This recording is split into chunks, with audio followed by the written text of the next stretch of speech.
ബിസ്മില്ലാ വൽഹംദുലില്ലാ വസ്സലാത്തു വസ്സലാമു അലാ റസൂലിഹിൽ അമീൻ വഅലാ ആലിഹി വസഹ്ബിഹി അജ്മഈൻ അമ്മാ ബഅദ് റബ്ബി ഇശ്റഹ് ലി സ്വദ്രി വയസ്സിർ ലി അംരി വഹ്ലുൽ ഉഖ്ദത മിൻ ലിസാനി യഫ്ഖഹു ഖൗലി അഊദു ബില്ലാഹി മിനശ് ശൈത്വാനിർ റജീം ബിസ്മില്ലാഹിർ റഹ്മാനിർ റഹീം യാ അയ്യുഹല്ലദീന ആമനൂ ഖൂ أنفسكم وأهليكم نارا وقودها الناس والحجارة عليها ملائكة غلاظ شداد لا يعصون الله ما أمرهم ويفعلون ما يؤمرون. ഏറെ പ്രിയം നിറഞ്ഞ KNM, ISM, MSM, MGM students wing പ്രതിനിധികളെ, സഹോദരി സഹോദരന്മാരെ, അസ്സലാമു അലൈക്കും വറഹ്മത്തുള്ളാഹി വബറകാതുഹു. അൽഹംദുലില്ലാ, വളരെ സന്തോഷമുള്ള അനുഗ്രഹീതമായ ഒരു സദസ്സിലാണ് നമ്മൾ ഒരുമിച്ച് കൂടിയിട്ടുള്ളത്. നമ്മുടെ ആയുസിൻ്റെ വളരെ ഷോർട്ടായിട്ടുള്ള, വളരെ ചുരുങ്ങിയൊരു സമയം മാത്രമാണ് ഈ ഒരു വേദിയിൽ നമ്മൾ ഒരുമിച്ച് കൂടിയിട്ടുള്ളത്. ഇത് നാളെ കർമ്മങ്ങളുടെ തുലാസിൽ കനം തൂങ്ങുന്ന സ്വാലിഹായ അമലായിട്ട് അള്ളാഹു സ്വീകരിക്കുമാറാകട്ടെ. നമ്മളുടെ അള്ളാഹുവിൽ നിന്നുള്ള പ്രതിഫലം കാക്ഷിച്ചുകൊണ്ട് മാത്രം ഈ ഒരു ഇരുത്തം ഇരിക്കുക, നല്ല നിയ്യത്ത് വെക്കുക. കുടുംബസമേതം സ്വർഗത്തിലേക്ക് എന്നതാണ് നമ്മുടെ വിഷയം. ആ ഒരു വിഷയം കേൾക്കുമ്പോൾ തന്നെ കൗതുകവും അതോടൊപ്പം ഒരു ആകർഷണീയതയും നമുക്ക് തോന്നുന്നതോടൊപ്പം തന്നെ വല്ലാത്തൊരു കൊതിയും പൂതിയും ആഗ്രഹമൊക്കെ നമ്മളിലുണ്ട്. കുടുംബസമേതം സ്വർഗത്തിലേക്ക് പോകുക എന്നുള്ളത് നമ്മളൊക്കെ ഓരോരുത്തരും ലക്ഷ്യം വെക്കുന്ന ഒന്നാണ്. പ്രവാചകൻ സല്ലല്ലാഹു അലൈഹി വസല്ലമ ബഷീറും നദീറുമായിട്ടാണ് അവതരിച്ചിട്ടുള്ളത്. അത് വിശുദ്ധ ഖുർആൻ നോക്കുകയാണെങ്കിലും തിരു സുന്നത്ത് നോക്കുകയാണെങ്കിലും നമുക്ക് ഈ ഒരു ബുഷ്ര അഥവാ സന്തോഷ വാർത്തകൾ, അതേപോലെ ഇൻദാർ വാണിങ്ങുകൾ, താക്കീതുകൾ നമുക്ക് കാണാൻ സാധിക്കും. അപ്പോൾ ഞാൻ ആദ്യം ഓതി വെച്ച ആയത്ത് നമ്മൾ എടുത്തു നോക്കുകയാണെങ്കിൽ, കു അംഫുസക്കും വ അഹ്ലീക്കും നാറ, നിങ്ങൾ നിങ്ങളുടെ നഫ്സിനെയും നിങ്ങളുടെ കുടുംബത്തെയും ഊക്കന്മാരായ മലക്കുകളുള്ള മനുഷ്യന്മാരും കല്ലുകളുമൊക്കെ ഇന്ധനമായിട്ടുള്ള നരകാഗ്നിയിൽ നിന്നും കാത്തുരക്ഷിക്കണം എന്നാണ് പറഞ്ഞിട്ടുള്ളത്. അതോടൊപ്പം പ്രവാചകൻ്റെ ഹദീസിൽ നമുക്ക് കാണാൻ സാധിക്കും, ഇത്തഖുല്ലാ വസിലു അർഹാമക്കും, നിങ്ങൾ അള്ളാഹുവിനെ സൂക്ഷിക്കണം, തഖ്വയുള്ളവരാകണം എന്ന് പറഞ്ഞതിന് ശേഷം രണ്ടാമതായിട്ട് കൊടുത്തിട്ടുള്ള ഇൻസ്ട്രക്ഷൻ, നിർദ്ദേശം അല്ലെങ്കിൽ കൽപ്പന എന്ന് പറയുന്നത് വസിലു അർഹാമക്കും, നിങ്ങൾ നിങ്ങളുടെ കുടുംബ ബന്ധത്തെ ചേർത്ത് കൊള്ളണം. മറ്റൊരു പ്രസിദ്ധമായ ഹദീസാണ് ലാ യദ്ഖുലുൽ ജന്ന ഖാതിഉ റഹീം, കുടുംബ ബന്ധം മുറിക്കുന്ന ഒരാൾ സ്വർഗത്തിൽ പ്രവേശിക്കുകയില്ല. ഒന്ന് ആലോചിച്ച് നോക്കി, നമ്മൾ ഈ മെനക്കെടുന്നതൊക്കെ, നമ്മൾ നമസ്കരിക്കുന്നതും വിശുദ്ധ ഖുർആൻ പാരായണം ചെയ്യുന്നതും ആരാധനകൾ അർപ്പിക്കുന്നതുമെല്ലാം ഇന്ന് ഈ ഒരു സെഷനിലേക്ക് നമ്മൾ വന്നിട്ടുള്ളത് പോലും അള്ളാഹുവിൻ്റെ സ്വർഗം ലക്ഷ്യം വെച്ചുകൊണ്ടാണ്. എന്നാൽ കുടുംബത്തിൽ വഴക്ക് ഉണ്ടാക്കുകയോ അസ്വാരസ്യം ഉണ്ടാക്കുകയോ പ്രശ്നങ്ങൾ ഉണ്ടാക്കുകയോ ചെയ്യുന്ന ഒരാൾക്ക് അള്ളാഹു ഈ ഒരു സ്വർഗം തന്നെയാണ് നിഷിദ്ധമാക്കിയിട്ടുള്ളത് എന്നുള്ളത് വലിയ ഭയാനകമായിട്ടുള്ള അതിഗൗരവമായിട്ടുള്ളൊരു കാര്യമാണ്. കുടുംബം പലർക്കും, അല്ലെങ്കിൽ വീടകം എന്ന് പറയുന്നത് പലയിടങ്ങളിൽ ചിലപ്പോൾ ഒരു റെസ്റ്റോറൻറ്റ് പോലെ വീടകം നോക്കുന്ന അല്ലെങ്കിൽ കുടുംബത്തെ കാണുന്ന ആളുകളുണ്ട്. വീട്ടിൽ തിന്നാൻ വന്ന് തിരിച്ചു പോകുന്ന ടീം. രണ്ടാമത്തെ ഒരു വിഭാഗം എന്ന് പറയുന്നത് അതൊരു ഗോഡൗൺ പോലെ, അഥവാ എന്തെങ്കിലും സാധനങ്ങൾ സൂക്ഷിക്കാൻ വന്നിട്ട് വീട്ടിൽ ഉമ്മ ഉണ്ടാവും, വാപ്പ ഉണ്ടാവും, അല്ലെങ്കിൽ ഇണകൾ ഉണ്ടാകും, ആ ഒരു രീതിയിലുള്ള കമ്മിറ്റ്മെൻ്റ് ഇല്ലാതെ അങ്ങനെ ജീവിച്ചു പോകുന്ന ആളുകൾ. വേറൊരു ടീം എന്ന് പറയുന്നത് അതൊരു ഹോട്ടൽ മുറി പോലെ, അതായത് രാത്രി വന്ന് കിടന്നുറങ്ങാൻ എന്നുള്ള രീതിയിൽ കുടുംബജീവിതം നയിക്കുന്ന ആളുകളുണ്ട്. ഇനി നമ്മുടെയൊക്കെ കയ്യിലുള്ള മൊബൈൽ ഫോണുകളാണെങ്കിൽ പലപ്പോഴും പരസ്പരം അങ്ങോട്ടും ഇങ്ങോട്ടും കാണാനും ചിരിക്കാനും ഓപ്പണായിട്ടൊന്ന് സംസാരിക്കാനുമൊക്കെ ഒരു ഡിസ്ട്രാക്ഷൻ എന്നുള്ള രീതിയിൽ പലപ്പോഴും മൊബൈൽ ഫോണൊക്കെ മാറാറുണ്ട്. അപ്പോൾ നമ്മൾ ശ്രദ്ധിക്കേണ്ട ഒരു വിഷയം, ഇങ്ങനെ വരുന്ന സമയത്ത് കുടുംബത്തിൻ്റെ ഇമ്പം അങ്ങോട്ട് കേടുകയാണ് ചെയ്യുക. മാത്രമല്ല അതിൻ്റെ ഒരു ഐശ്വര്യം ഉണ്ടാവില്ല. അല്ലാഹു തആല കുടുംബം കൊണ്ട് നമുക്ക് എന്തെല്ലാം ഹൈറും ബർക്കത്തും പ്രദാനം ചെയ്യുന്നുണ്ടോ ആ കാര്യങ്ങളൊന്നും ഉണ്ടാവുകയില്ല എന്നുള്ളതാണ്. അപ്പോൾ എന്താണ് എൻ്റെ കുടുംബം എന്നുള്ളതിനെക്കുറിച്ച് വ്യക്തമായിട്ട് നമ്മൾ അറിഞ്ഞിരിക്കേണ്ടതുണ്ട്. കുടുംബ ബന്ധം ചേർക്കുന്നതിന് വിശുദ്ധ ഖുർആനിൽ അല്ലെങ്കിൽ പിന്നെ ഇസ്ലാമിൽ അറബിയിൽ പറയുന്നൊരു പദം എന്ന് പറയുന്നത് സിലത്തുർ റഹീം എന്നാണ്. എന്താണ് അത് സിലത്തുർ റഹീം എന്ന പദത്തിൻ്റെ അർത്ഥം? നമുക്ക് കാണാൻ സാധിക്കും, അൽ ഇഹ്സാനു ഇലൽ അഖാരിബ്, നിൻ്റെ കുടുംബക്കാർക്ക് നീ ഇഹ്സാൻ ചെയ്യുക, നന്മ ചെയ്യുക. ഇതിൽ കാരുണ്യമുണ്ട്, സ്നേഹമുണ്ട്, സഹകരണമുണ്ട്, അങ്ങനെ തുടങ്ങിയിട്ടുള്ള എല്ലാ നന്മകളും ഉണ്ട്.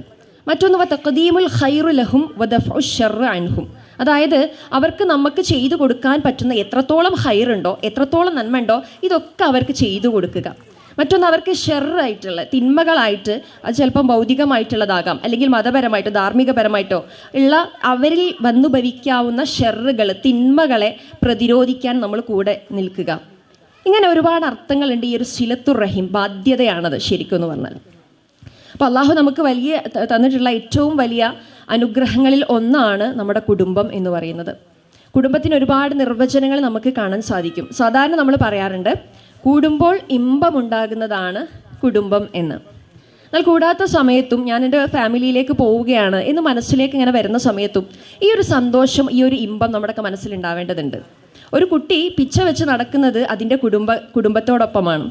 ഒരു മനുഷ്യൻ ഫിസിക്കലി ആൻഡ് മെൻ്റലി, മാനസികമായിട്ടും ശാരീരികമായിട്ടും കൂടുതൽ അറ്റാച്ച്മെൻ്റ് ഉള്ളത്, കൂടുതൽ ബന്ധപ്പെടുന്നത് അവൻ്റെ അല്ലെങ്കിൽ അവളുടെ കുടുംബത്തോടൊപ്പമാണ്.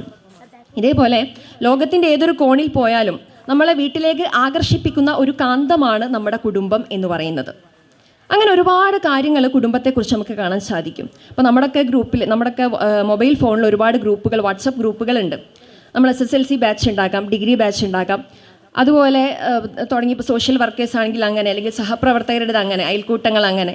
എന്നാൽ നമ്മൾ ജനിച്ചിട്ടുള്ള നമ്മുടെ ഫാമിലി എന്ന് പറയുന്നത്, നമ്മുടെ കുടുംബം എന്ന് പറയുന്നത്, ഇന്ന് നമുക്ക് എത്ര വയസ്സുണ്ടോ അത്രയും കാലം നമ്മുടെ കൂടെയുള്ള ഒരു ടീമാണ്. ഇനി വൈവാഹിക ജീവിതം എടുത്ത് നോക്കുകയാണെങ്കിൽ അല്ലാഹു തആല മഹറൂട്ടി പടക്കുക എന്ന് പറഞ്ഞ പോലെ പരസ്പരം സിവാജ് എന്ന് പറഞ്ഞാൽ ശരിക്കും ഒരു ലയനമാണ്, ചേരലാണ്. രണ്ട് വ്യക്തികൾ തമ്മിൽ ഒന്നാവുക, അല്ലെങ്കിൽ രണ്ട് കുടുംബങ്ങൾ തമ്മിൽ ഒന്നാകുന്ന വല്ലാത്തൊരു ചേരലാണ് വൈവാഹിക ജീവിതത്തിലെ കുടുംബ സംവിധാനം എന്ന് പറയുന്നത്. അപ്പോൾ ഏതായാലും പടച്ച റബ്ബ് നമുക്ക് തന്നിട്ടുള്ള നമ്മുടെ സന്തോഷങ്ങളിലും നമ്മുടെ സന്താപങ്ങളിലും ചേർന്ന് നിന്നിട്ട്, ഇപ്പോൾ നമുക്കൊക്കെ എന്തെങ്കിലും ഒന്ന് വീണു പോയിട്ടുണ്ടെങ്കിൽ വേഗം വരുന്ന ആളുകളെ അള്ളാഹു സംവിധാനിച്ചിരിക്കുകയാണ് നമ്മുടെ കുടുംബത്തിലൂടെ. നമ്മുടെ ഒരു ബാക്ക് ബോൺ സപ്പോർട്ടാണ് നമ്മുടെ കുടുംബം എന്ന് പറയുന്നത്. അറബിയിൽ കുടുംബത്തിന് ഉസ്രത്ത് എന്നാണ് പറയാം. ഉസ്രത്ത് എന്നുള്ള പദത്തിന് അതിൻ്റെ അർത്ഥപരിധി എടുത്ത് നോക്കുമ്പോൾ നമുക്ക് കാണാൻ സാധിക്കുന്നത് ഒന്ന് കുവ്വത്താണ്, അതായത് ഒരു പവറാണ്. നമ്മുടെ ഒരു പവറാണ് നമ്മുടെ കുടുംബം എന്ന് പറയുന്നത്. മറ്റൊന്ന് അദിറുൽ ഹസീൻ, അഥവാ സുരക്ഷിതമായിട്ടുള്ളൊരു കവചമാണ്. നമ്മുടെ വീട്ടിലിരിക്കുന്ന സമയത്ത് അല്ലെങ്കിൽ കുടുംബത്തിലിരിക്കുന്ന സമയത്ത് ആ ഒരു കംഫോർട്ട് സോൺ നമുക്ക് ഫീൽ ചെയ്യേണ്ടതുണ്ട്. ഒരു വല്ലാത്തൊരു പ്രതീക്ഷയും ഒരു ആശ്വാസവും അഭയ കേന്ദ്രവുമായിട്ട് കുടുംബത്തെ കൊണ്ടുപോകാൻ അതിലിരിക്കുന്ന മെമ്പേഴ്സിന്, അതിലിരിക്കുന്ന കുടുംബാംഗങ്ങൾക്ക് സാധിക്കേണ്ടതുണ്ട്. അപ്പോൾ എങ്ങനെ പറഞ്ഞു നോക്കുകയാണെങ്കിലും റബ്ബ് തന്നിട്ടുള്ള വലിയ ഒരു സമ്മാനമാണ് നമ്മുടെ കുടുംബം. അപ്പോൾ നമ്മൾ ഒസയിലുള്ള വീഡിയോകളൊക്കെ കാണാറുണ്ട് അല്ലേ? ആ വീഡിയോ കണ്ടിട്ട് ശരിക്കും നമ്മുടെയൊക്കെ കണ്ണിന്ന് കണ്ണീരിട്ടിട്ടുണ്ട്. ഉമ്മമാരെ നഷ്ടപ്പെട്ട, വാപ്പമാരെ നഷ്ടപ്പെട്ട മക്കളെ നഷ്ടപ്പെട്ട മാതാപിതാക്കൾ, സഹോദരങ്ങളെ നഷ്ടപ്പെട്ടവർ, ഇങ്ങനെ തുടങ്ങിയിട്ട് ശരിക്കും അവിടെയും ഒരു കുടുംബ സംവിധാനം തകർന്നു പോയിട്ടുള്ളൊരവസ്ഥ കാണാം. അതിങ്ങനെ കാണുന്ന സമയത്ത് നമ്മളെ മക്കളൊക്കെ നമ്മളെ മനസ്സിലേക്ക് ഇങ്ങനെ ഓടി വരും. അപ്പോൾ നമ്മുടെ വികാരങ്ങളുമായിട്ടും ആ ഒരു കുടുംബം എന്ന് പറയുന്നത് വല്ലാതെ ബന്ധപ്പെട്ടുകൊണ്ടിരിക്കുകയാണ്. അള്ളാഹു അവരുടെ ഫലസ്തീനിലെ കുട്ടികളുടെയും അവരുടെ അവസ്ഥാവിശേഷം, ജനങ്ങളുടെ അവസ്ഥാവിശേഷം അള്ളാഹു നന്നാക്കി തീർക്കുമാറാകട്ടെ. അവർക്ക് അതിനുള്ള തക്കതായിട്ടുള്ള പ്രതിഫലം റബ്ബ് സുബ്ഹാനഹു വ തആല നൽകി അനുഗ്രഹിക്കുമാറാകട്ടെ. അപ്പോൾ ഇങ്ങനെയുള്ള ഒരു കുടുംബം, അപ്പോൾ ഓരോ ബന്ധവും നമ്മൾ എന്ത് ചെയ്യേണ്ടതുണ്ട്? ചേർത്ത് വെക്കേണ്ടതാണ്. അപ്പോൾ അള്ളാഹു ലക്ഷ്യം വെക്കുന്നുണ്ട് കുടുംബം കൊണ്ട്. അപ്പോൾ ഇവിടെ പറഞ്ഞു, നമ്മൾ കുടുംബജീവിതം നയിക്കുന്ന ആളുകൾ ദുആ ചെയ്യേണ്ട ഒരു പ്രാർത്ഥനയാണ് റബ്ബന ഹബ്ലന മിൻ അസ്വാജിന വ ദുരിയാത്തിന ഖുർറത അയുൻ വജഅൽനാ ലിൽ മുത്തഖീന ഇമാമ എന്നുള്ളത്. ശരിക്കും ഇസ്ലാമികമായിട്ട് നമ്മൾ കുടുംബത്തിൻ്റെ ആ ഒരു വിജയം നമുക്ക് കിട്ടണം എന്നുണ്ടെങ്കിൽ തീർച്ചയായിട്ടും ആദ്യമായിരിക്കേണ്ട അസാസ് എന്ന് പറയുന്നത് ഈ ഒരു പ്രാർത്ഥനയിലൂടെ ഒരു തേട്ടമാണ്. എന്താണ് ഇതിൽ നമ്മൾ ചോദിക്കുന്നത്? അള്ളാഹുവെ, മക്കളിൽ നിന്നും ഇണകളിൽ നിന്നും ഞങ്ങൾക്ക് നീ കൺകുളിർമ പ്രദാനം ചെയ്യണമെന്ന് ചോദിക്കുന്നുണ്ട്. എന്താണ് ഈ ഒരു കൺകുളിർമ എന്ന് പറഞ്ഞാൽ? അത് നന്നായിട്ട് പുട്ടിയടിച്ചിങ്ങനെ നമ്മൾ മക്കളെ കണ്ടിരിക്കുക എന്നുള്ളതാണോ? അല്ല. ശരിക്കും പണ്ഡിതന്മാർ അതിനൊരു വിശദീകരണം കൊടുക്കുന്നുണ്ട്. കുടുംബത്തെ നല്ല രീതിയിൽ പരസ്പരം ഇമ്പമായിട്ട് കാണുക, സ്നേഹത്തോടെ കാണുക എന്നുള്ളതിലുപരിയായിട്ട് യുത്തിഊനല്ലാ, അള്ളാഹുവിനെ അനുസരിക്കുന്നവരായിട്ട് മക്കളെ ഇണകളെ കാണാനുള്ള ഭാഗ്യം നമുക്കുണ്ടാവുക. അള്ളാഹിനെ അനുസരിച്ച് നിൽക്കുന്ന ഒരു ടീമിനെ വാർത്തെടുക്കാൻ സാധിക്കുക. എന്ത് പ്രതിസന്ധി ഘട്ടം ഉണ്ടായിക്കോട്ടെ, പ്രയാസങ്ങൾ ഉണ്ടായിക്കോട്ടെ, അവിടെയൊക്കെ പടച്ച റബ്ബിൽ ഒരിക്കലും ചലിക്കാത്ത അല്ലെങ്കിൽ തളരാത്ത പതറാത്ത ഒരു വിശ്വാസത്തിൻ്റെ ഉടമകളായിട്ട് കുടുംബസമേതം നമുക്ക് കാണാൻ സാധിക്കുക. ഒരു ചിലപ്പം രോഗങ്ങൾ ഉണ്ടാകാം, ആൾനഷ്ടങ്ങൾ ഉണ്ടാകാം, സാമ്പത്തികമായിട്ടുള്ള പ്രയാസങ്ങൾ ഉണ്ടാകാം. ഇവിടെയൊക്കെ യുത്തി ഓണല്ല അള്ളാനനുസരിക്കും. ഇനിയിപ്പോൾ എന്തെങ്കിലും വീട്ടിലെന്തെങ്കിലും ഫംഗ്ഷനോ കാര്യങ്ങളൊക്കെ ഉണ്ടാവണമെങ്കിൽ പോലും പടച്ച റബ്ബിനെ മാത്രം ആലോചിച്ചുകൊണ്ട് അള്ളാഹിലൊരു തോഴത്തോട് കൂടിയിട്ട്, അനുസരണത്തോട് കൂടിയിട്ട് നമുക്കതവിടെ നടത്താൻ സാധിക്കുക എന്നുള്ളതാണ്. രണ്ടാമതായത് യുഹ്സിനുൽ ഇബാദ, നല്ല ക്വാളിറ്റിയുള്ള ഇബാദത്ത് നിർവഹിക്കുന്നവരായിട്ട് മക്കളെ ഇണകളെ നമുക്ക് കാണാൻ സാധിക്കുക. അപ്പോൾ സാധാരണ നമ്മൾ കാണുന്ന ഒരു ട്രെൻഡാണ്, ഉമ്മയും വാപ്പയൊക്കെ എല്ലാ സെഷൻസിലൊക്കെ പങ്കെടുക്കും, അല്ലെ ഖുർആൻ ക്ലാസ്സുകളിലൊക്കെ പോകും. പക്ഷേ പലപ്പോഴും നമ്മുടെ മക്കളെ ആ ഒരു രീതിക്ക് കിട്ടാത്ത അവസ്ഥ, അല്ലെങ്കിൽ അവരിപ്പോഴും ബിസിയാണ് എന്ന് പറയുന്നൊരവസ്ഥ, ഇതിൽ നിന്ന് ഒഴിവാക്കിയിട്ട് ശരിക്കും നമ്മളുടെയൊക്കെ കുടുംബത്തിൻ്റെ ഒരു അസാസായിട്ട് വിശുദ്ധ ഖുർആനും തിരുസുന്നത്തും ആയിക്കൊണ്ടിരിക്കേണ്ട ഒരു അവസ്ഥ വേണം. വഅ്തസിമു ബിഹബ്ലില്ലാ, അള്ളാൻ്റെ കയറുകൾ മുറുകെ പിടിക്കണം എന്നുള്ളതാണ്. ഇപ്പോൾ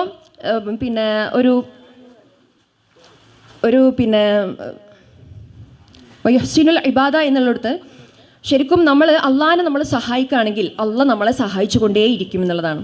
ഒരു സിസ്റ്റമാറ്റിക് ആയിട്ടുള്ളൊരു കുടുംബ സംവിധാനം ഉണ്ടാവേണ്ടതുണ്ട്. നമ്മുടെയൊക്കെ വീട്ടിൽ ഖുർആൻ എന്ന് പറയുന്നത് ശരിക്കും ഖുർആനെ സമീപിക്കുന്ന വീടുകൾ, വ്യത്യസ്തമായിട്ടുള്ള വീടുകളുണ്ട്. സാധാരണ നമ്മളൊരു ബീച്ചിൽ പോവുകയാണെങ്കിൽ അവിടെ ഇങ്ങനെ തിരമാല ഇങ്ങനെ നോക്കി നിൽക്കുന്ന ഒരു ടീമിനെ കാണാം, ബീച്ച് ഇങ്ങനെ നോക്കി നിൽക്കുന്ന ഒരു ടീമിനെ കാണാം. രണ്ടാമത്തെ ഒരു വിഭാഗം എന്ന് പറഞ്ഞാൽ ശരിക്കും അതിൽ ഒന്ന് കാലിട്ട് കളിക്കുന്ന ഒരാൾക്കാർ. മൂന്നാമത്തെ ഒരു വിഭാഗം എന്ന് പറയുന്നത് അതിലേക്ക് ഇങ്ങനെ ഇറങ്ങി ഒരു തോണിയോ ഒരു ബോട്ടോ എടുത്തിട്ട് ഇങ്ങനെ ഇറങ്ങുന്ന ഒരു ടീം. നാലാമത്തെ ഒരു വിഭാഗം എന്ന് പറയുന്നത് ആ കടലിൻ്റെ ഉള്ളിലേക്ക് ഇറങ്ങിയിട്ട് മുത്തും പവിഴൊക്കെ എടുക്കുന്ന ഒരു വിഭാഗം എന്നാണ്. അപ്പോൾ ഇതേപോലെ വിശുദ്ധ ഖുർആനെ കുടുംബങ്ങളിൽ ഉപയോഗിക്കുന്ന ആളുകളുണ്ട്. അതായത് വിശുദ്ധ ഖുർആൻ ഒരു പുണ്യഗ്രന്ഥമായിട്ട് മാത്രം, അതൊരു ഷോക്കേസിലുള്ള ഒരു ഗ്രന്ഥമായിട്ട് മാത്രം ഉപയോഗിക്കുന്ന ഒരു വിഭാഗം. രണ്ടാമത്തെ ഒരു വിഭാഗം എന്ന് പറഞ്ഞാൽ അതൊരു അറബി വായന എന്നുള്ളതിലുപരിയായിട്ട് എന്താണ് പഠിച്ചവൻ എന്നോട് അതിൽ പറഞ്ഞിട്ടുള്ളത് എന്നുള്ളതിനെ കുറിച്ച് വ്യക്തമായിട്ട് അറിയാത്ത ആൾക്കാർ. നാലാമത്തെ ഒരു വിഭാഗം എന്ന് പറയുന്നത് കുറച്ചൊക്കെ അറിയാം, ഖുർആൻ്റെ കുറച്ച് അർത്ഥങ്ങളും കാര്യങ്ങളൊക്കെ അറിയാം, എന്നാൽ പൂർണ്ണമായിട്ട് വിശുദ്ധ ഖുർആനിൽ കീഴ്പ്പെട്ട് അല്ലെങ്കിൽ അത് ജീവിതത്തിൽ അണിയാതെ നിൽക്കുന്ന ആൾക്കാർ. നാലാമത്തെ ഒരു വിഭാഗം എന്ന് പറഞ്ഞാൽ വിശുദ്ധ ഖുർആൻ പഠിക്കുകയും അത് പാരായണം ചെയ്യുകയും അതിൻ്റെ അർത്ഥം മനസ്സിലാക്കുകയും അതിൻ്റെ വിശദീകരണം വായിക്കുകയും അത് ജീവിതത്തിൽ അണിയുകയും അതനുസരിച്ച് ആസ്വദിക്കുകയും ചെയ്യുന്ന ഒരു വിഭാഗം. ഇവരാണ് ഏറ്റവും ഉയർന്ന രീതിയിലുള്ള ആൾക്കാർ. ഇവരിൽ പെടാൻ നമുക്ക് സാധിക്കേണ്ടതുണ്ട്. അങ്ങനെ വിശുദ്ധ ഖുർആനിൻ്റെ ഒരു നൂറ്, വിശുദ്ധ ഖുർആനിന് ഒരുപാട് സവിശേഷതകൾ നമുക്ക് കാണാൻ സാധിക്കും. അതൊരു നൂറാണ്, അതായത് ഒരു പ്രകാശമാണ്. ഇതൊരു ഡിം ലൈറ്റ് പോലെയോ വോൾട്ടേജ് ഇല്ലാതെയോ കത്തിയാൽ പോരാ. അതിൻ്റെ ഫുൾ ബ്രൈറ്റ്നസ്സോട് കൂടിയിട്ട് നമ്മുടെ കുടുംബത്തിൽ തെളിയേണ്ടതുണ്ട്. അതേപോലെ തന്നെ ഹുദയാണ്, നമ്മുടെ കുടുംബത്തിൻ്റെ ഹുദയാവേണ്ടതുണ്ട് വിശുദ്ധ ഖുർആൻ എന്ന് പറയുന്നത്. ഗൈഡൻസ് ആവണം. നമ്മളൊരു ടൂറ് പോവുകയാണെങ്കിൽ ഒരു ഗൈഡ് നമ്മുടെ കൂടെ ഉണ്ടായിട്ടുണ്ടെങ്കിൽ അത് നമുക്ക് വലിയൊരു ആശ്വാസമാണ്. ഇതേപോലെ വീട്ടിൽ വരുന്ന പരിപാടികൾക്കും വീട്ടിൽ വരുന്ന സന്തോഷങ്ങൾക്കും അവിടെ വരുന്ന എല്ലാ കാര്യങ്ങൾക്കും എന്തുണ്ടായിരിക്കേണ്ടതുണ്ട്, പരസ്പരം ബന്ധങ്ങൾ അങ്ങോട്ടും ഇങ്ങോട്ടും ചേർക്കുന്നതിലുമെല്ലാം വിശുദ്ധ ഖുർആൻ്റെ ഒരു ഗൈഡൻസ്, ഹുദ ഉണ്ടാവുക എന്നുള്ളതാണ്. ഇനി മൂന്നാമത്തെ ഖുർറത്ത് അയ്യുൻ എന്ന പദത്തിൻ്റെ മൂന്നാമത്തെ ഒരു അർത്ഥം എന്ന് പറയുന്നത് വലാ യജുറു സയ്യിആത്ത് എന്നുള്ളതാണ്. അതായത് മോശമായിട്ടുള്ള കാര്യങ്ങൾ, ഇപ്പോഴത്തെ ട്രെൻഡ് എന്നും സ്റ്റൈൽ എന്നും പറഞ്ഞ് ഒരുപാട് കാര്യങ്ങൾ നമ്മളിങ്ങനെ കൊണ്ടെടുക്കുന്നുണ്ട്. ഇത് നമ്മളെ പുറകിലേക്ക് നമ്മൾ കയറ്റാതിരിക്കുക എന്നുള്ളതാണ്. ഇത്രയും കാര്യങ്ങൾ ഈ ഒരു ഖുർറത്ത് അയ്യുൻ കൊണ്ട് നമ്മൾ ലക്ഷ്യം വെക്കേണ്ടതാണ്. മറ്റൊന്ന്, ആ പ്രാർത്ഥനയുടെ രണ്ടാമത്തെ ഒരു ഭാഗം എന്ന് പറയുന്നത് വല യജുർ വജഅൽനാ ലിൽ മുത്തഖീന ഇമാമ, അതായത് ഞങ്ങളെ മുത്തഖീങ്ങൾക്ക് ഇമാമിങ്ങളാക്കണേ എന്നുള്ളതാണ്. ഒന്ന് ആലോചിച്ച് നോക്കി, പടച്ച റബ്ബ് നമ്മളോടവിടെ ചോദിക്കാൻ പറഞ്ഞിട്ടുള്ളത് ഞങ്ങളെ സൂക്ഷ്മത പാലിക്കുന്നവരാക്കണേ എന്നല്ല, സൂക്ഷ്മത പാലിക്കുന്നവർക്ക് ഇമാമിങ്ങളാക്കണേ, ലീഡേഴ്സ് ആക്കണേ എന്നുള്ളതാണ്. അപ്പോൾ നമ്മൾ ആലോചിക്കേണ്ടതുണ്ട്, നമ്മുടെയൊക്കെ മനസ്സ്, നമ്മുടെയൊക്കെ കുടുംബം ഒരു ഹിസാബ് നമ്മുടെ ഉള്ളിൽ നടത്തേണ്ടതുണ്ട് എന്നുള്ളതാണ്. ആ ഒരു വിഷയത്തിൽ മുന്നോട്ട് പോകാൻ നമുക്ക് സാധിക്കുക. അപ്പോൾ റബ്ബന ഹബ്ലന മിൻ അസ്വാജിന വദുരിയാത്തിന ഖുറത്ത അയ്യുൻ വജഅൽനാ ലിൽ മുത്തഖീന ഇമാമ, ഈ ഒരു പ്രാർത്ഥന പ്രാർത്ഥിക്കുകയും അത് ജീവിതത്തിൽ പ്രാവർത്തികമാക്കാൻ സാധിക്കുകയും ചെയ്യുക. ഇനി കുടുംബജീവിതത്തിൻ്റെ ശരിക്കും ആദ്യത്തെ ഒരു ചവിട്ടുപടിയാണ് വിവാഹം എന്ന് പറയുന്നത്. ശരിക്കും എന്താണ് വിവാഹത്തിൻ്റെ ലക്ഷ്യം നമ്മൾ മനസ്സിലാക്കേണ്ട ഒരു വിഷയമാണ്. ഒരു പ്രായപരിധി എത്തിയാൽ ഒരാണും ഒരു പെണ്ണും പരസ്പരം ഇരുമ്പും കാന്തവും പോലെ ആകർഷിക്കപ്പെടും. ഇവിടെ ഈ ഒരു വികാരത്തെ ഇസ്ലാം ഒരിക്കലും അടിച്ചമർത്തുകയല്ല, എന്നാൽ വിവാഹം എന്ന പരിശുദ്ധമായ കർമ്മത്തിലൂടെ അതിനുള്ള അവസരം ഉണ്ടാക്കി കൊടുക്കുകയാണ്.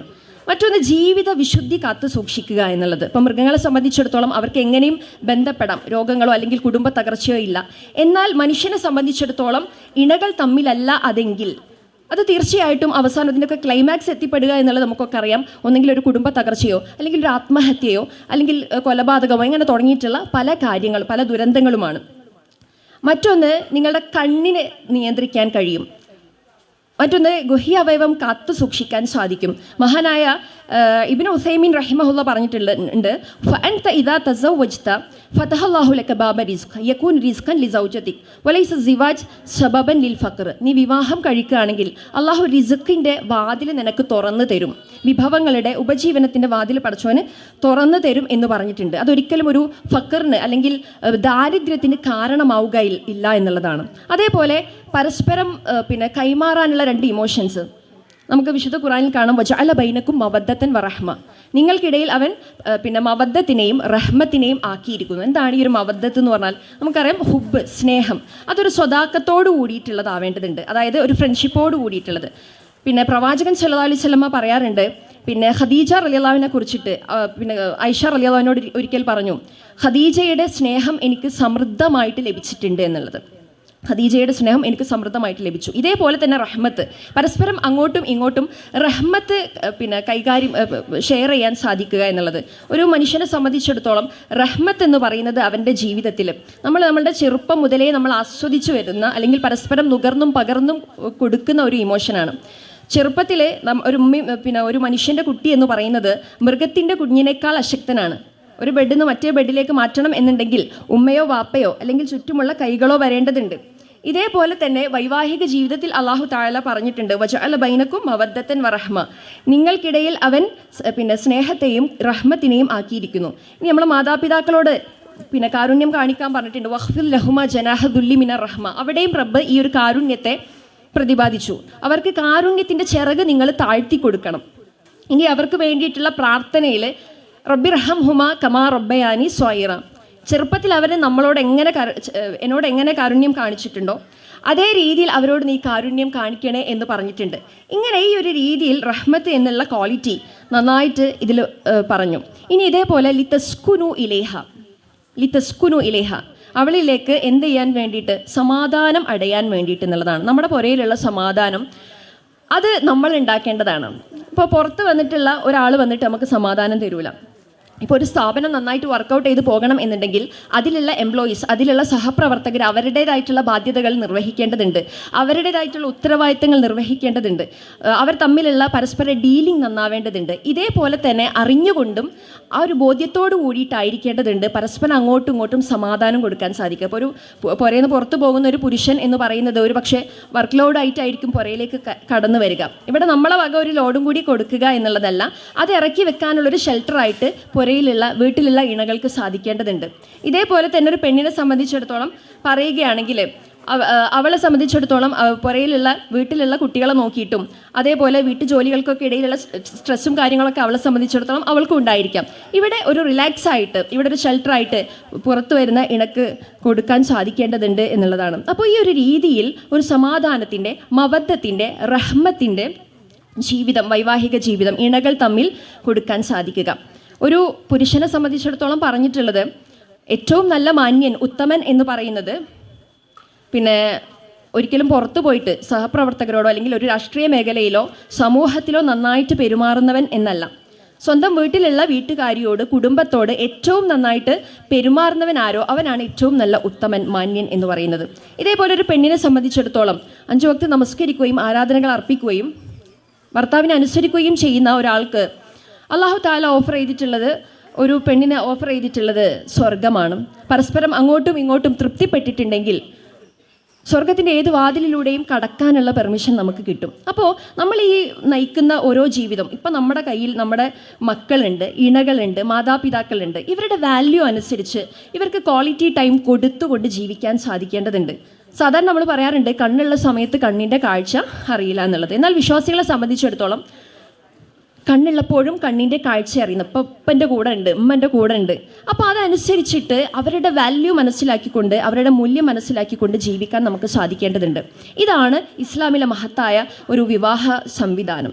എന്നാൽ ഇതിനു പുറമെയായിട്ട് ഇന്ന് ഒരുപാട് ഇസങ്ങൾ, ഒരുപാട് കാഴ്ചപ്പാടുകൾ വരുന്നതായിട്ട് നമുക്ക് കാണാൻ സാധിക്കും. ലിബറലിസം, ഫെമിനിസം, അല്ലേ?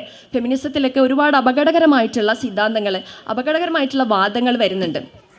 അതായത് വീട് ഒരു കാരാഗ്രഹവും മക്കളൊരു ചങ്ങലയുമാണ് എന്നുള്ളതൊക്കെ പറയുന്ന രീതിയിലുള്ള കാര്യങ്ങൾ. ഇത് കണ്ടുകൊണ്ടിരിക്കുന്ന നമ്മുടെ കുട്ടികൾ ഇസ്ലാമികമായിട്ടുള്ള കുടുംബ സംവിധാനം എന്ത് എന്ന് വ്യക്തമായ ബോധ്യം നമ്മൾ അവർക്ക് ഉണ്ടാക്കി കൊടുത്തിട്ടില്ലെങ്കിൽ അവർ ബ്രെയിൻ വാഷ് ചെയ്യപ്പെടും. അതേപോലെ തന്നെ നമുക്ക് കാണാൻ സാധിക്കും ലിവിങ് ടുഗദർ എന്ന് വെച്ചിട്ടുണ്ടെങ്കിൽ നിക്കാഹ് കഴിയാതെ എത്ര കാലം നമുക്ക് ഒരുമിച്ച് ജീവിക്കാൻ സാധിക്കുമോ അത്ര ജീവിക്കാം. മടുത്തു കഴിഞ്ഞാൽ അത് പിരിയുന്ന അവസ്ഥ. ലെസബിയൻ കപ്പിൾസ്, ആണും ആണും, ഗേ, അതേപോലെ പെണ്ണും ആണും ആയിട്ടുള്ള, ഞങ്ങൾക്ക് ഇങ്ങനെയാണ് ഇമോഷൻസ്, ഇങ്ങനെയാണ് ഞങ്ങളുടെ വികാരം, അപ്പോൾ അതിനനുസരിച്ചിട്ടുള്ള ഫ്രീഡം, സ്വാതന്ത്ര്യം നമുക്ക് വേണം എന്നുള്ള രീതിയിൽ ജീവിതം നയിക്കുന്ന ആളുകൾ. അതേപോലെ we don't want to get married, ഞങ്ങൾക്ക് വിവാഹം തന്നെ വേണ്ട. ഇങ്ങനെ ഒരുപാട് കാഴ്ചപ്പാടുകളും ഇസങ്ങളുമെല്ലാം കടന്നു വരുമ്പോൾ ശരിക്കും ഇതിൻ്റെ വിവാഹത്തിൻ്റെ പരിശുദ്ധതയെ നഷ്ടപ്പെടുത്തിക്കൊണ്ടിരിക്കുന്ന, ഇല്ലാതാക്കുന്ന കാര്യങ്ങളാണ് ഇവിടെ വളർന്നുകൊണ്ടിരിക്കുന്നത് എന്നുള്ള വിഷയം നമ്മൾ മനസ്സിലാക്കേണ്ടതുണ്ട്. ഇവിടെ മക്കൾക്ക് കുടുംബ വായന എന്ത് എന്നുള്ളതിനെക്കുറിച്ച് വ്യക്തമായി പറഞ്ഞു കൊടുക്കേണ്ടതുണ്ട്. ഇന്നിപ്പോൾ ഇവിടെ പബ്ലിഷ് ചെയ്തിട്ടുള്ള പുസ്തകം അതിനൊരു ഉത്തമ ഉദാഹരണമാണ്. നമ്മൾ സാധാരണ അവരുടെ കോഴ്സിൻ്റെ ഭാഗമായിട്ട് പല രീതിയിലും പല കാര്യങ്ങൾ കണിശമായിട്ടുള്ള ബുദ്ധിയോടുകൂടി വാങ്ങിക്കൊടുക്കാറുണ്ട്. ഫിസിക്സ് ആയാലും ബയോളജി ആയാലും അല്ലെങ്കിൽ ബോട്ടണി ആയാലും അങ്ങനെ തുടങ്ങിയിട്ട് ഏത് വിഷയമായാലും അവരുടെ കോഴ്സിനനുസരിച്ച് നമ്മൾ അവരെ കൊണ്ട് വായിപ്പിച്ചെടുക്കാറുണ്ട്. എന്നാൽ അവരുടെ വളർച്ചയുടെ ഘട്ടങ്ങളിൽ നമ്മൾ കൊടുക്കേണ്ട പുസ്തകങ്ങളാണ് കുടുംബ വായന. അതേപോലെ തന്നെ ഇതിൻ്റെ ഒരു പ്രാക്ടിക്കൽ സെഷൻ, എങ്ങനെയാണ് ഇസ്ലാമിലെ ഉമ്മ, ഇസ്ലാമിലെ ഉപ്പ എങ്ങനെ, ഇസ്ലാമിലെ ഇണകൾ എങ്ങനെ എന്നുള്ളതിനെക്കുറിച്ചുള്ള വ്യക്തമായ ഒരു പ്രാക്ടിക്കലായിട്ടുള്ള ജീവിതം പകർത്തിയെടുത്തത് നമുക്ക് നമ്മളെ പുരയിൽ കാണിച്ചു കൊടുക്കാൻ സാധിക്കേണ്ടതുണ്ട്. അപ്പോൾ ഈ ഒരു രീതിയിൽ മുന്നോട്ട് പോവുക എന്നുള്ളതാണ്. ഇനി ഇതേപോലെ വിവാഹത്തിൻ്റെ തെരഞ്ഞെടുപ്പുകളിൽ പോലും അത് സമാധാനമുള്ളതാവേണ്ടതുണ്ട്, അത് സ്വർഗത്തിലേക്കുള്ളതാവണം എന്നുള്ളത് ലക്ഷ്യം വെച്ചുകൊണ്ട് തന്നെ നമുക്ക് കാണാൻ സാധിക്കും എങ്ങനെയുള്ള കുട്ടികളെ വിവാഹം ചെയ്യണം. ഒരു ദീനും ഹുൽക്കുമുള്ള, അതായത് സ്വഭാവവും മതബോധവുമുള്ള ഒരാൾ വിവാഹം അന്വേഷിച്ച് വരികയാണെങ്കിൽ അവരെ നിങ്ങളെ കുട്ടികൾക്ക് വിവാഹം ചെയ്തു കൊടുക്കണം എന്ന് പറയുന്നുണ്ട്. ഇതേപോലെ തന്നെ പെൺകുട്ടികളുടെ വിഷയത്തിൽ മുഹ്സനാത്തിൻ ഗൈറ മുസാഫിഹാത്തിൻ വല മുത്തഹിദാത്തി അഹ്ദാൻ, ആൺകുട്ടികളുടെ വിഷയത്തിൽ മുഹ്സിനീന ഗൈറ മുസാഫിഹീന വല മുത്തഹിദി അഹ്ദാൻ എന്ന് പറഞ്ഞിട്ടുണ്ട്. എന്ന് വെച്ചിട്ടുണ്ടെങ്കിൽ ചാരിത്ര ശുദ്ധിയുള്ള, മ്ലേച്ഛവൃത്തികൾ, വ്യഭിചാരം പോലെയുള്ള കാര്യങ്ങൾ ചെയ്യാത്ത, രഹസ്യ കാമുകിമാരെ സ്വീകരിക്കാത്ത ആളുകളെ കൊണ്ട് നിങ്ങൾ വിവാഹം കഴിപ്പിക്കണം. നമുക്ക് കാണാൻ സാധിക്കും. ഇപ്പം അടുത്ത് ഒരാൾ എന്നോട് വിവാഹ അന്വേഷണം ചോദിച്ച സമയത്ത് നല്ല പെൺകുട്ടികൾ ഉണ്ടെങ്കിൽ പറയണം എന്ന് പറഞ്ഞ അതേ സമയം തന്നെ അയാൾ എന്നോട് പറഞ്ഞൊരു കാര്യം, ഇപ്പോൾ ഫ്രഷേഴ്സിനെ കിട്ടാനില്ല, ഫ്രഷായ കുട്ടികളെ കിട്ടാനില്ല, ശുദ്ധിയുള്ള കുട്ടികളെ കിട്ടാനില്ല, ഒക്കെ തേപ്പ് കിട്ടിയ ആൾക്കാരും തേച്ചിട്ടവരാണ് എന്നുള്ളതാണ്. ഇവിടെ അഫീഫാത്തുകളായിട്ട് ചാരിത്ര ശുദ്ധിയുള്ളവരായിട്ട് മക്കളെ വാർത്തെടുക്കാൻ നമ്മളും ആ ഒരു ക്വാളിറ്റിയിൽ ഉയരാൻ സാധിക്കേണ്ടതുണ്ട്. ഒരു സ്ത്രീ വിവാഹം ചെയ്യപ്പെടുന്നത് പ്രവാചകന്റെ ഹദീസിൽ നമുക്ക് കാണാൻ സാധിക്കും. തുൻകഹുൽ മർഅ ലി അർബ ലിമാലിഹ വലി ഹസ്ബിഹ വലി ജമാലിഹ വലി ദീനിഹ. ഒരു പെണ്ണ് വിവാഹം ചെയ്യപ്പെടുന്നത് സൊസൈറ്റിയിൽ 4 കാര്യങ്ങൾക്ക് വേണ്ടിയിട്ടാണ്. സാധാരണ നമ്മൾ കണ്ടുകൊണ്ടിരിക്കുന്ന കാര്യമാണ്. ഒന്ന് ലിമാലിഹ, അവളുടെ മാലിന് വേണ്ടി, അവളുടെ ധനത്തിന് വേണ്ടി, അവരുടെ ബാക്ക്ഗ്രൗണ്ട് നോക്കിയിട്ട് നമുക്ക് മുട്ടാൻ പറ്റിയ ടീമാണെങ്കിൽ മുട്ടാം എന്നുള്ള രീതിയിൽ വിവാഹം കഴിക്കുന്ന ആളുകൾ. മറ്റൊന്ന് വലി ഹസ്ബിഹ, അവളുടെ തറവാട് നോക്കിയിട്ട് വിവാഹം കഴിക്കുന്ന ആളുകൾ. വലി ജമാലിഹ, അവളുടെ ബ്യൂട്ടി, അവളുടെ ഭംഗി, അവളുടെ നിറം, സൗന്ദര്യം, ഇത് നോക്കിയിട്ട് മാത്രം വിവാഹം ചെയ്യുന്ന ആളുകൾ. മറ്റൊന്ന് വലി ദീനിഹ, അവളുടെ ദീന് നോക്കിയിട്ട് വിവാഹം ചെയ്യുന്ന ആൾക്കാർ, മതബോധം നോക്കിയിട്ട് വിവാഹം ചെയ്യുന്നവർ. ഇനി ഇതിൽ പ്രവാചകൻ പറഞ്ഞിട്ടുള്ളത് ഇതിൽ മതബോധമുള്ളവളെ തിരഞ്ഞെടുക്കുക എന്നുള്ളതാണ്. അത് നിൻ്റെ ജീവിതത്തിൽ ഐശ്വര്യപ്പെടും. ഇതൊക്കെ ഇതിൻ്റെ ഒരു പ്രപ്പോസൽ ഘട്ടത്തിൽ നമ്മൾ ശ്രദ്ധിക്കേണ്ട ഒരു കാര്യമാണ്. ഇതേപോലെ തന്നെ അബൂബക്കർ റളിയല്ലാഹു അൻഹു ഒരിക്കൽ പറഞ്ഞു, ആരെങ്കിലും ഒരു പെണ്ണിനെ ഇഷ്ടപ്പെടുകയാണെങ്കിൽ അതിങ്ങനെ കുറേ കാലം നടന്നു കഴിഞ്ഞിട്ട് പിന്നെ ഓളെ പോയിട്ട് കെട്ടുന്ന ഒരു സിസ്റ്റം അല്ല വേണ്ടത്. അതായത് കുറേ പ്രണയിച്ച് നടക്കുക. ഇന്ന് അതാണല്ലോ നമ്മൾ കണ്ടുകൊണ്ടിരിക്കുന്നത്. നമ്മുടെ സോഷ്യൽ മീഡിയയിലൊക്കെ ശരിക്കും വിവാഹം കഴിക്കാത്ത കപ്പിൾസിനെ കൊണ്ടുപോയി ഇരുത്തിയിട്ട് അവരാണ് സോഷ്യൽ മീഡിയ ഇൻഫ്ലുവൻസർ എന്ന് മുദ്ര കുത്തിക്കൊണ്ട് നിങ്ങൾ എങ്ങനെയായിരുന്നു ഒളിച്ചോടി പോയത്, അല്ലെങ്കിൽ നിങ്ങൾ എങ്ങനെയാണ് ജീവിക്കുന്നത്, അങ്ങനെയാണെന്ന് പറഞ്ഞിട്ട് ആ ഒരു രീതിയിലുള്ള പ്രചാരണം നമുക്ക് കാണാൻ സാധിക്കും. അതാണ് പറഞ്ഞിട്ടുള്ളത് എന്താണ് ഇസ്ലാം വിഭാവന ചെയ്തിട്ടുള്ള വിവാഹം, അതേപോലെ കുടുംബജീവിതം എന്നുള്ളതിനെക്കുറിച്ച് വ്യക്തമായ കാഴ്ചപ്പാടുണ്ടാക്കി കൊടുക്കാൻ നമുക്ക് സാധിക്കേണ്ടതുണ്ട്. ഒരു മഹലിൽ 9 വിവാഹമോചന കേസുകൾ ഒപ്പരം നടന്നു. എണ്ണി ഇങ്ങനെ നോക്കുമ്പോൾ 9 എണ്ണം ഒപ്പരം. ഇവിടെയൊക്കെ പെൺകുട്ടികൾക്ക് അഡ്ജസ്റ്റ് ചെയ്യാൻ സാധിക്കുന്നില്ല എന്നുള്ളത് ഒരു പ്രധാന പ്രശ്നമായിട്ട് പറയുന്നുണ്ട്. അങ്ങനെ പ്രീമാരിറ്റൽ കൗൺസിലിംഗ് സെഷൻ വെക്കാതെ നിക്കാഹ് കഴിച്ചു കൊടുക്കൂല എന്നുള്ള രീതിയിൽ അവരൊരു തീരുമാനം എടുത്തിരിക്കുകയാണ്. അപ്പോൾ ഇതൊക്കെ നമ്മൾ ശ്രദ്ധിക്കേണ്ട ഒരു വിഷയമാണ്. ഇതേപോലെ റസൂൽ സല്ലല്ലാഹു അലൈഹി വസല്ലമയുടെ ഒരു ഹദീസിൽ നമുക്ക് കാണാൻ സാധിക്കും, ശരിക്കും ദുനിയാവിൽ ഒരാൾ ഇഷ്ടം പോലെ പിന്നെ കുന്നുകൂടി സമ്പാദിച്ചിട്ടുണ്ടെങ്കിലും ഏറ്റവും ഹൈറായിട്ടുള്ളത് ഏതാണെന്ന് ചോദിച്ചിട്ടുണ്ടെങ്കിൽ കൽബുൻ ഷാക്കിറുൻ. അതായത് കൽബുൻ ഷാക്കിർ, നമ്മൾ കുടുംബജീവിതം നയിക്കുന്ന സമയത്ത് നമുക്ക് ഉണ്ടായിരിക്കേണ്ട ഒരു കാര്യം എന്ന് പറയുന്നത് കൽബുൻ ഷാക്കിറാണ്. ശുക്റുള്ള ഒരു കൽബ് ഉണ്ടാവേണ്ടതുണ്ട്, താങ്ക്ഫുൾ ആവേണ്ടതുണ്ട് നമ്മുടെ ഹൃദയം. അള്ളാഹ് എനിക്ക് തന്നിട്ടുള്ളതിൽ എന്തോ അതിൽ എനിക്കൊരു തൃപ്തി ഉണ്ടാവണം. നമ്മൾ സാധാരണ അദ്കാർ സ്വബാഹിൽ പറയാറുണ്ട്, റദീതു ബില്ലാഹി റബ്ബ വബിൽ ഇസ്ലാമി ദീന വബി മുഹമ്മദിൻ സ്വല്ലല്ലാഹു അലൈഹി വസല്ലമ നബിയ. അള്ളാഹിനെ ഞാൻ റബ്ബായിട്ട് തൃപ്തിപ്പെട്ടു. പടച്ച റബ്ബ് എനിക്ക് എന്ത് തന്നിട്ടുണ്ടോ, എന്ത് വിധിയാണോ തന്നിട്ടുള്ളത് അതിൽ ഞാൻ തൃപ്തിപ്പെടുക എന്നുള്ളത് നാവുകൊണ്ട് പറഞ്ഞാൽ പോരാ, അത് നമ്മുടെ ജീവിതത്തിൽ പാലിക്കപ്പെടേണ്ട ഒന്നാണ്. അപ്പോൾ ശുക്റുള്ളൊരു കൽബ് ഇതുണ്ടെന്നുണ്ടെങ്കിൽ ഒരിക്കലും നമ്മളൊരു കംപ്ലയിൻറ്റ് ബോക്സുകളാവില്ല. വീട്ടിലുള്ളൊരു ഫർണിച്ചർ കുറഞ്ഞതിൻ്റെ പേരിലോ അല്ലെങ്കിൽ ഒരു സാധനം കിട്ടാത്തതിൻ്റെ പേരിലോ വെറുതെ ഇങ്ങനെ നൊടിഞ്ഞുകൊണ്ടിരിക്കുന്ന ഒരു അവസ്ഥ ഉണ്ടാവില്ല. അപ്പോൾ ഫസ്റ്റ് വൺ നമുക്ക് നമ്മുടെ കുടുംബത്തിൽ ഇരിക്കുമ്പോൾ എവിടെയും നമുക്ക് ഉണ്ടാവേണ്ട ഒന്നെന്ന് പറയുന്നത് കൽബുൻ ഷാക്കിറുൻ. അള്ളാഹ് എനിക്ക് തന്ന ഇണയിൽ എനിക്ക് തൃപ്തി വേണം, എനിക്ക് തന്ന മക്കളിൽ എനിക്ക് തൃപ്തി വേണം, സഹോദരങ്ങളിൽ തൃപ്തി വേണം. ഈ ഒരു തൃപ്തിയോട് കൂടിയിട്ട് ശുക്രോട് കൂടിയിട്ട്, ആ ശുക്ർ ഉണ്ടാകുമ്പോഴാണ് പടച്ചോനോട് നമുക്ക് നന്ദി കാണിക്കാനുള്ള ഒരു മനസ്സുണ്ടാവുക. അത് നമ്മുടെ പ്രവർത്തനങ്ങളിൽ തെളിയുക. രണ്ടാമത്തേതായിട്ടുള്ളത് വലിസാനുൻ ദാക്കിറുൻ എന്നാണ്. എന്ന് വെച്ചിട്ടുണ്ടെങ്കിൽ അള്ളാഹിനെ ആലോചിക്കുന്ന ഒരു ലിസാൻ, നാവ് നമുക്കുണ്ടാവുക. അത് തസ്ബീഹ് തഹ്ലീൽ എന്നുള്ളതിലുപരിയായിട്ട് ഇതൊക്കെ നമ്മളിങ്ങനെ ചൊല്ലണം. നമ്മളെ പണിക്കിടയിൽ ശരിക്കും വീട്ടിലിരുന്നിട്ട് തന്നെ ഒരുപാട് സ്വർഗ്ഗം നേടാനുള്ള പണികൾ നമുക്ക് എടുക്കാം. അപ്പോൾ അതോടൊപ്പം തന്നെ ഞാനിത് പറഞ്ഞിട്ടുണ്ടെങ്കിൽ പടച്ച റബ്ബിന് ഇഷ്ടപ്പെട്ടതാണോ ഞാൻ ഈ പറയണത്, അള്ളാഹ് ഇഷ്ടപ്പെട്ട രീതിയിലാണോ ഞാനിത് ചെയ്യണത്, ഇത് നാവ് പറയുന്നതിൻ്റെ മുന്നേ നമ്മളുടെ മനസ്സിൽ വിശ്വാസി ശരിക്കും അവൻ്റെ ഹൃദയത്തോട് ചോദിച്ചുകൊണ്ടിരിക്കും എന്നുള്ളതാണ്. ചിലപ്പോൾ നമ്മൾ അവിടെ ഒന്നും മിണ്ടാതെ ഇരുന്നിട്ടുണ്ടെങ്കിൽ, നമ്മളൊന്ന് വിട്ടുവീഴ്ച ചെയ്തിട്ടുണ്ടെങ്കിൽ ഒരു കുടുംബ കലഹം അവിടെ അവസാനിപ്പിക്കാൻ പറ്റുമെങ്കിൽ അതാണ് ഏറ്റവും അൽ ഖൈർ. നമ്മളിവിടെ താഴ്ന്നു കൊടുത്തെന്ന് വെച്ചിട്ടുണ്ടെങ്കിൽ അള്ളാഹുവിൻ്റെ മുന്നിൽ അൻതുമുൽ അഅ്ലൗ, നിങ്ങളാണ് ഏറ്റവും ഉന്നതരായിട്ടുള്ള ആളുകൾ എന്നുള്ളതാണ്. അപ്പോൾ 2 കാര്യങ്ങൾ, ഒന്ന് കൽബുൻ ഷാക്കിറുൻ വലിസാനുൻ ദാക്കിറുൻ, മറ്റൊന്ന് വസൗജത്തുൻ സ്വാലിഹ തുഈനുക അല അംരി ദുനിയാക് വദീനിക്. അതായത് ദീനി വിഷയത്തിലും ദുനിയാവിൻ്റെ വിഷയത്തിലും നിന്നെ സഹായിക്കുന്ന ഒരു ഇണ നിനക്കുണ്ടാവുക. ഇതാണ് ഖൈറുൻ മഖ്തനസന്നാസു എന്ന് പറയുന്നത്. ജനങ്ങൾ ഇനി എത്ര കുന്നുകൂടി സമ്പാദിച്ചിട്ടുണ്ടെങ്കിലും അതിനേക്കാൾ ഏറ്റവും ഖൈറായിട്ടുള്ളത്. ഇനി ഖൈറുൻ നിസ, ഏറ്റവും ഉത്തമമായ സ്ത്രീ എന്ന് പറഞ്ഞിട്ട് ഹദീസിൽ നമുക്ക് കാണാൻ സാധിക്കും. എന്തൊക്കെയാണ് അവളുടെ ക്വാളിറ്റീസ്? ഇദാ നളർത്ത ഇലേഹ സറത്തക്, അതായത് നിന്നെ അവൾ നോക്കിയിട്ടുണ്ടെങ്കിൽ, നീ അവളിലേക്ക് നോക്കിയിട്ടുണ്ടെങ്കിൽ അവൾ നിന്നെ സന്തോഷിപ്പിക്കും. ഈ സന്തോഷം കൊടുക്കാൻ നമുക്ക് സാധിക്കുക എന്നുള്ളതാണ്. നമ്മളിങ്ങനെ മുഖം വീർപ്പിച്ചിട്ട്, അത് ഇണകളുടെ മുന്നിൽ എന്നല്ല, ഒരു വീട്ടിലൊരു ഉമ്മ അല്ലെങ്കിൽ ഒരു മരുമോള് അല്ലെങ്കിൽ വീട്ടിലുള്ള ആരെങ്കിലും, ഗൃഹനാഥന്മാരായിക്കോട്ടെ ഗൃഹനാഥയായിക്കോട്ടെ, നമുക്കറിയാം നമ്മളൊന്നിങ്ങനെ മുഖം വീർപ്പിച്ച് നിന്നിട്ടുണ്ടെങ്കിൽ ഒരാൾ നമ്മളെ അടുത്തേക്ക് അടുക്കൂല. ഒന്ന് ഓപ്പണായിട്ട് സംസാരിക്കാൻ പോലും പലപ്പോഴും പേടിയായിരിക്കും. ഇതുകൊണ്ട് തന്നെയാണ് പ്രവാചകന്റെ ഹദീസിൽ നമുക്ക് കാണാൻ സാധിക്കുക, മുഖപ്രസന്നത പോലും കൂലിയാണ്, പുഞ്ചിരി പോലും സ്വതക്കയാണ്. ഇതൊക്കെ ബന്ധങ്ങൾ ഇങ്ങനെ കൂട്ടിപ്പിടിക്കുന്നതിൽ നമ്മൾ ഉപയോഗിക്കേണ്ട ഒരു കാര്യമാണ്.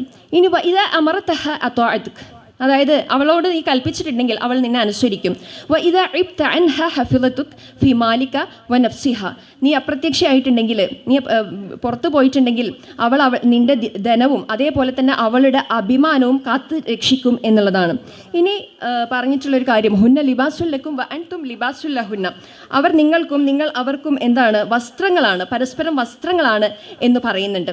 ഇങ്ങനെ ഈ കാണുന്ന ഹദീസുകളൊക്കെ ശരിക്കും വിശുദ്ധ ഖുർആനും ഹദീസും പഠിക്കുന്ന നമ്മൾ ഈ ഹദീസ് ഈ ഓരോ സെഷൻ വരുമ്പോൾ, ഈ ഓരോ സിറ്റുവേഷൻ വരുന്ന സമയത്തും ഇതൊക്കെ മനസ്സിലേക്ക് ഇങ്ങനെ വരേണ്ടതുണ്ട്. നമ്മളെ വീട്ടിലിപ്പോൾ ഒരു രോഗി ഉണ്ടെന്നുണ്ടെങ്കിൽ എന്തൊക്കെയാണ് രോഗിയെ നോക്കുന്നവർക്കുള്ള മഹത്വം പഠിച്ചും കൊടുക്കുന്നത്, രോഗിയെ പരിപാലിക്കുന്നതിനുള്ള കൂലി അത് നമ്മൾ മനസ്സിലേക്ക് വരേണ്ടതുണ്ട്.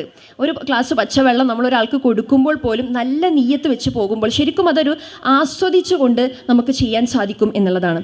ബന്ധങ്ങൾക്ക് അങ്ങേയറ്റം പ്രാധാന്യം കൊടുത്തിട്ടുള്ള മതമാണ് ഇസ്ലാം. നമ്മുടെയൊക്കെ വീട്ടിലുള്ള പ്രധാനപ്പെട്ട 2 വ്യക്തികളാണ് ഉമ്മയും ബാപ്പയും എന്ന് പറയുന്നത്, അല്ലേ?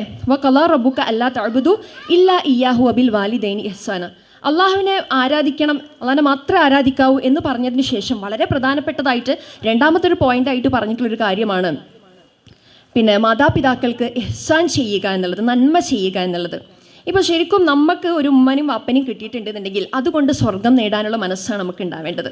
നമ്മൾ ഈ ലേണിംഗ് ക്ലാസ്സുകൾക്കും മറ്റുമൊക്കെ പങ്കെടുക്കുന്ന സമയത്ത് അല്ലെങ്കിൽ ഇവർ നോക്കിക്കോട്ടെ എന്ന് വിചാരിച്ചിട്ട് ഫുട്ബോൾ തട്ടണ പോലെ അല്ലെങ്കിൽ ഞാൻ തന്നെയാണ് നോക്കണത് എന്നുള്ള പിശാചിങ്ങനെ ഓരോ ചിന്തകൾ ഇട്ട് തരും.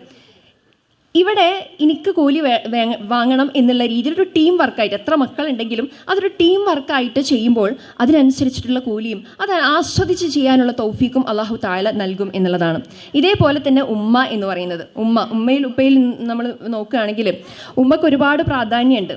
അൽ ജന്നത്തു തഹ്ത അഖ്ദാമിൽ ഉമ്മഹാത്ത്, ഉമ്മൻ്റെ കാലടി ചുവട്ടിലാണ് സ്വർഗം എന്ന ഹദീസിലുണ്ട്. ഇതേപോലെ തന്നെ ഒരു സഹാബി വന്ന് ചോദിക്കുകയാണ്, ഞാൻ ഏറ്റവും നന്നായിട്ട് സഹവസിക്കേണ്ടത് ആരോടാണെന്ന് ചോദിച്ച സമയത്ത് നിൻ്റെ ഉമ്മയോട് എന്ന് 3 പ്രാവശ്യം പറഞ്ഞതിന് ശേഷമാണ് വാപ്പയോട് എന്ന് പറഞ്ഞിട്ടുള്ളത്. നമുക്കറിയാം ഉമ്മ എന്ന് പറയുന്ന ഒരു ഹൈലി പൊസിഷൻ, അതായത് നമ്മൾ ഭയങ്കര ഒരു ഉയർന്ന ഒരു സ്ഥാനത്താണ് ഉമ്മ സ്ഥാനം ഇരിക്കുന്നത്.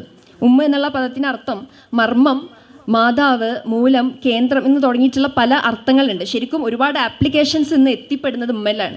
വീട്ടിൽ നമുക്കറിയാം, വീട്ടിലെ ജോലി കാര്യങ്ങൾക്കായിക്കോട്ടെ, മക്കളിൽ നിന്നും ഇണകളിൽ നിന്നുമൊക്കെ ഒരുപാട് അപേക്ഷകൾ നമ്മളിലേക്കാണ് എത്തിപ്പെടുന്നത്. അപ്പോൾ ഇത്രയും അള്ളാഹു തആല നമുക്ക് സ്ഥാനം തന്നിട്ടുണ്ട്.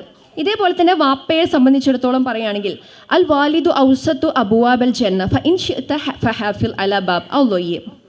വാപ്പ എന്ന് പറയുന്നത് സ്വർഗത്തിൻ്റെ മധ്യത്തിലുള്ളൊരു വാതിലാണ്. ആരെങ്കിലും അത് ഉദ്ദേശിക്കുന്നുണ്ടെങ്കിൽ അത് സംരക്ഷിക്കണം എന്നുള്ളതാണ്.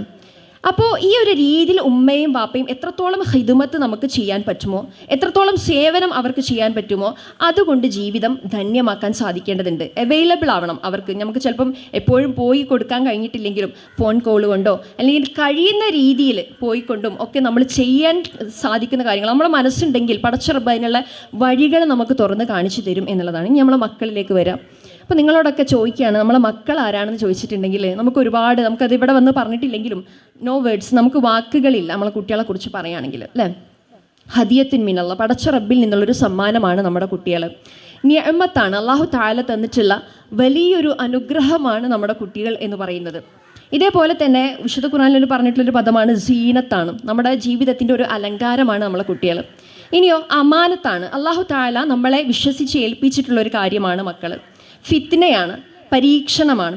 അപ്പോൾ ഒരു കുട്ടി നമുക്കിങ്ങനെ ജനിക്കുന്നതോടൊപ്പം ഈ കാര്യങ്ങളൊക്കെ നമ്മളെ മനസ്സിലേക്ക് വരേണ്ടതുണ്ട്. അപ്പോൾ ഒരാൾ നമുക്കൊരു സമ്മാനം തന്നിട്ടുണ്ടെങ്കിൽ എത്രത്തോളം ഹാപ്പിനെസ് നമ്മളെ കയ്യിലുണ്ടാവും, അല്ലേ? നമ്മുടെ ഹൃദയത്തിലുണ്ടാകും. ഇതേപോലെ നമുക്ക് ഇതിനേക്കാളേറെ പടച്ച റബ്ബ് തന്നിട്ടുള്ള ഒരു സമ്മാനത്തോട് ഉണ്ടായിരിക്കേണ്ടതിന് ആ ഒരു ഇഷ്ടവും ആ ഒരു സ്നേഹവും നമുക്ക് പ്രകടിപ്പിക്കാൻ സാധിക്കേണ്ടതുണ്ട്. വിവാഹം കഴിഞ്ഞതിന് ശേഷം നമ്മളോട് അല്ലാഹു തആല ദുആ ചെയ്യാൻ പറഞ്ഞിട്ടുള്ളൊരു കാര്യമാണ് റബ്ബി ഹബ്ലി മിനസ് സ്വാലിഹീൻ, സ്വാലിഹായ കുട്ടീനെ എനിക്ക് പ്രദാനം ചെയ്യണം. നമ്മൾ കുട്ടികളെ ഉണ്ടാക്കുന്ന സമയത്ത്, അല്ലെങ്കിൽ കുട്ടികൾ നമ്മുടെ മുന്നിൽ ഉണ്ടാക്കുന്ന സമയത്ത് നമ്മളിങ്ങനെ അവർക്കുള്ള ഭക്ഷണം കൊടുക്കുക, അവർക്കുള്ള ഉടുക്കാൻ കൊടുക്കുക, അങ്ങനെ രാവിലെയായി വൈകുന്നേരമായി രാത്രിയായി കിടന്നുറങ്ങുക എന്നുള്ളതല്ല. എൻ്റെ കുടുംബം എന്ന് പറയുന്നത് എനിക്ക് സ്വർഗത്തിലേക്ക് കൂടി ബിൽഡ് ചെയ്യാനുള്ളതാണ്. അതുകൊണ്ട് തന്നെ അല്ലാഹു തആല ചോദിക്കാൻ പറഞ്ഞിട്ടുള്ള ഒരു കാര്യമാണ് റബ്ബി ഹബ്ലി മിനസ് സ്വാലിഹീൻ, സ്വാലിഹായ കുട്ടീനെ എനിക്ക് നീ പ്രദാനം ചെയ്യണം. എന്താണ് സ്വാലിഹ് എന്ന് പറഞ്ഞാൽ ശരിക്കും അതിനും ഒരുപാട് അർത്ഥപരിധികളുണ്ട്, തലങ്ങളുണ്ട്. ഒരാൾ മരിച്ചു കഴിഞ്ഞിട്ടുണ്ടെങ്കിൽ അയാൾക്ക് ഉപകാരപ്പെടുന്ന, അയാൾക്ക് പിന്നെ വർക്ക് ചെയ്യാനുള്ള പിന്നെ അമലെടുക്കാനുള്ള അവസരം ഇവിടെ ഉണ്ടാവില്ല. എന്നാൽ ഒരു വലതുൻ ഒരു സ്വാലിഹായ മോനോ മോളോ ഉണ്ട് എന്നുണ്ടെങ്കിൽ തീർച്ചയായിട്ടും അവർക്ക് അവരുടേതായിട്ടുള്ള പ്രതിഫലം ഖബറിലേക്ക് ഇങ്ങനെ വരും എന്നുള്ളതാണ്. പരലോകത്ത് അവരുടെ ദറജ അങ്ങനെ ഉയർത്തപ്പെടും എന്നുള്ളതാണ്. അപ്പോൾ ഈ സ്വാലിഹായ കുട്ടീനെ ഉണ്ടാക്കുക, കുട്ടിക്ക് വേണ്ടിയിട്ട് ദുആ ചെയ്യുക. അതേപോലെ സക്കരിയ അലൈഹിസ്സലാമിൻ്റെ ഒരു പ്രാർത്ഥനയുണ്ട്, റബ്ബി ഹബ്ലി മില്ലദുൻക ദുരിയത്തൻ തൊയ്യിബ, അതായത് ഉത്തമമായ സന്താനത്തെ എനിക്ക് നീ പ്രദാനം ചെയ്യണമേ. അപ്പോൾ നമ്മുടെ മനസ്സിലിങ്ങനെ ഉണ്ടാവണം, എനിക്കുള്ള കുട്ടി സ്വാലിഹാകണം, ദുരിയത്തൻ തൊയ്യിബയാവണം. അതേപോലെ കിടപ്പറയിൽ അല്ലാഹു തആല പ്രവാചകൻ സ്വല്ലല്ലാഹു അലൈഹി വസല്ലമ പ്രാർത്ഥിക്കാൻ പറഞ്ഞിട്ടുള്ള പ്രാർത്ഥനയുണ്ട്, അല്ലാഹുമ്മ ജന്നിബിന ശൈത്വാൻ വ ജന്നിബി ശൈത്വാന മാ റസഖ്തന, ഞങ്ങളിൽ നിന്നും ഞങ്ങൾക്ക് തന്നതിൽ നിന്നും പൈശാചികമായിട്ടുള്ള ബാധയിൽ നിന്നും ഉപദ്രവത്തിൽ നിന്നും കാത്തു രക്ഷിക്കണേ. അപ്പോൾ ഇതൊക്കെ നമ്മുടെ മനസ്സിലേക്ക് വരേണ്ടതുണ്ട്. പിന്നെ നമ്മൾ നേരത്തെ പറഞ്ഞിട്ടുള്ള പ്രാർത്ഥന റബ്ബന ഹബ്ലന മിൻ അസ്വാജിന വദുരിയാതിന ഖുറത അയ്യുൻ വജഅൽനാ ലിൽ മുത്തഖീന ഇമാമ, അതായത് ആ ഒരു ഖുറത അയ്യുൻ, കൺകുളിർമ മക്കളിൽ നിന്നും ഇണകളിൽ നിന്നുമെല്ലാം കിട്ടുക എന്നുള്ളത്. അപ്പോൾ ഈ മക്കളെ പടച്ച റബ്ബ് എനിക്ക് നൽകിയിട്ടുള്ള വലിയൊരു സമ്മാനമാണ്. ഇവർക്ക് നമുക്ക് ഉമ്മയാണ് ഉപ്പയാണ് എന്നുള്ള നല്ല സ്ഥാനം തരുന്നതോടൊപ്പം തന്നെ ഇവരെ വളർത്തിയെടുക്കാനുള്ള ആ ഒരു മാനസികമായിട്ടുള്ള ശാരീരികമായിട്ടുള്ള കരുത്തും നമുക്ക് ഉണ്ടാവേണ്ടതുണ്ട്. നല്ല മാനസികാരോഗ്യവും കരുത്തും നമുക്ക് ഉണ്ടാവേണ്ടതുണ്ട്. നമ്മളിങ്ങനെ ഡൗൺ ആയി കിടന്നാൽ, ഉറങ്ങിപ്പോയി കിടന്നിട്ടുണ്ടെങ്കിലും തീർച്ചയായിട്ടും ആ ഒരു രീതിയിൽ സ്വർഗ്ഗത്തിലേക്ക് ഒരു ഫാമിലിയെ നമുക്ക് ഉണ്ടാക്കിയെടുക്കാൻ സാധിക്കുകയില്ല. അവിടെ അള്ളാഹ് പറഞ്ഞിട്ടുണ്ട് വഅ്തസിമു ബിഹബിലില്ല, അള്ളാഹിൻ്റെ കയർ നിങ്ങൾ മുറുകെ പിടിക്കുക എന്നുള്ളത്. നമ്മൾ പലപ്പോഴും പറയാറുണ്ട് ഇപ്പോഴത്തെ മക്കളൊക്കെ പോരാ എന്നുള്ളത്. പക്ഷേ പലപ്പോഴും നമ്മൾ ശ്രദ്ധിക്കേണ്ട ഒരു വിഷയം, നമ്മൾ മാതാപിതാക്കൾ എന്നുള്ള നിലയിൽ നമ്മുടെ ബാധ്യതകൾ നമ്മൾ നിർവഹിച്ചിട്ടുണ്ടോ എന്നുള്ളത്. നമ്മുടെ ബാധ്യതകൾ നമ്മൾ നിർവഹിച്ചിട്ടുണ്ടോ എന്നുള്ളത് നമ്മളോട് ഹിസാബ് നടത്തേണ്ട ഒരു കാര്യമാണ്. ഇപ്പോൾ സ്വഹാബിമാരിലൊക്കെ അവരുടെ മൃഗങ്ങളിലോ അവരുടെ മക്കളിലോ എന്തെങ്കിലും സ്വഭാവ ദൂഷ്യങ്ങൾ കാണുന്ന സമയത്ത് അവരിങ്ങനെ ചെക്ക് ചെയ്യാറുള്ള ഒരു കാര്യം, അവരിങ്ങനെ നിരീക്ഷിക്കാറുള്ള ഒരു കാര്യം, അവനവൻ്റെ ആരാധനയിലോ അവനവൻ്റെ നടപടിയിലോ എന്തെങ്കിലും ഫാൾട്ട് വന്നിട്ടുണ്ടോ എന്ന് നമ്മൾ ഒന്ന് ചെക്ക് ചെയ്യുക, ഒന്ന് പരിശോധിക്കുകയും അത് എന്തെങ്കിലും പന്തികേടുണ്ടെങ്കിൽ, എന്തെങ്കിലും പോരായ്മകളുണ്ടെങ്കിൽ അത് നന്നാക്കിയതിന് ശേഷം മക്കളിലേക്ക് തിരിയുന്നൊരവസ്ഥ. അപ്പോൾ ആലോചിച്ച് നോക്കുക, അത്രയും കാര്യങ്ങൾ ഈ ഒരു രീതിയിൽ നമുക്ക് മുന്നോട്ട് പോകാൻ സാധിക്കേണ്ടതുണ്ട്. ഇതേപോലെ തന്നെ മക്കളെ വളർത്തുന്ന വിഷയത്തിൽ നമ്മൾ കുറച്ച് കാര്യങ്ങൾ ശ്രദ്ധിക്കേണ്ടത്, ഒന്ന് ഹുബ്ബ് അവർക്ക് കൊടുക്കുക, സ്നേഹം കൊടുക്കുക. മക്കൾ എന്നല്ല, വീട്ടിലുള്ള ആരൊക്കെ ഉണ്ടോ ആ ഒരു രീതിയിൽ സ്നേഹം പ്രകടിപ്പിക്കാൻ നമുക്ക് സാധിക്കേണ്ടതുണ്ട്. എൻ്റെ മനസ്സിൽ ഇഷ്ടംപോലെ സ്നേഹമുണ്ട്, പക്ഷെ അത് ഞാൻ പ്രകടിപ്പിക്കാതെ നിന്നിട്ടുണ്ടെങ്കിൽ നമ്മളിപ്പുറത്ത് അവർക്ക് വേണ്ടി എത്ര മെനക്കെട്ടിട്ടുണ്ടെങ്കിലും എത്ര കഷ്ടപ്പെട്ടിട്ടുണ്ടെങ്കിലും അവരത് അറിയാൻ പോകുന്നില്ല എന്നുള്ളതാണ് പലപ്പോഴും. അപ്പോൾ ആ ഒരു സ്നേഹം ഇങ്ങനെയൊക്കെ ചെയ്തു കൊടുക്കുന്നതോടൊപ്പം തന്നെ ഒന്ന് തലോടാനും ഒന്ന് ഉമ്മ വെക്കാനും ഒക്കെ നമ്മൾ ശ്രമിച്ചുകൊണ്ടിരിക്കുക. മറ്റൊന്ന് സൊബറാണ്, ക്ഷമ വേണം. സൊബറൻ ജമീൽ, നമ്മൾ സാധാരണ പറയൽ എന്ത് പ്രശ്നം ഉണ്ടെങ്കിലും കൂടിയിട്ട് ഞാൻ എടങ്ങേറായിട്ട് ക്ഷമിക്കുക എന്നുള്ളതല്ല. ഫസ്ബിറു സൊബറൻ ജമീല എന്ന് പറഞ്ഞിട്ടുണ്ട് വിശുദ്ധ ഖുർആനിൽ. അതായത് വളരെ ഭംഗിയായിട്ട് ക്ഷമിക്കുക. അള്ളാഹ്ക്ക് വേണ്ടി നമ്മൾ ക്ഷമിക്കുന്ന സമയത്ത് അത് ആസ്വദിച്ചുകൊണ്ട് ചെയ്യാൻ സാധിക്കും.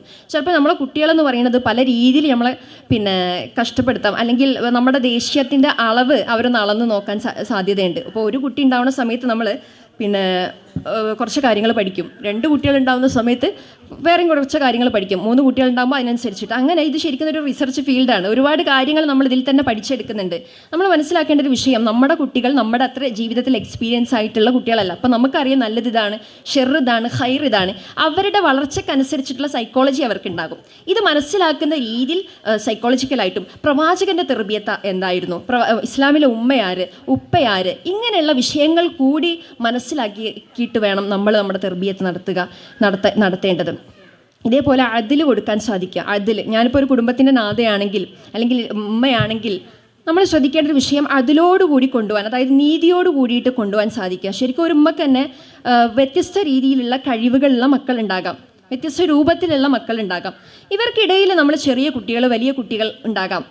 ഇവർക്കിടയിൽ അതായത് നീതിയോടുകൂടി കൊണ്ടുപോകാൻ സാധിക്കേണ്ടതുണ്ട്. ഉമ്മയായാലും മക്കളായാലും അതേ മരുമക്കളായാലും ഈ ഒരു രീതിയിൽ നീതി നമ്മുടെ കുടുംബത്തിൽ കൊണ്ടുവരിക. ഇനി അവനവനിൽ തന്നെ മാതൃക ഉണ്ടാവുക.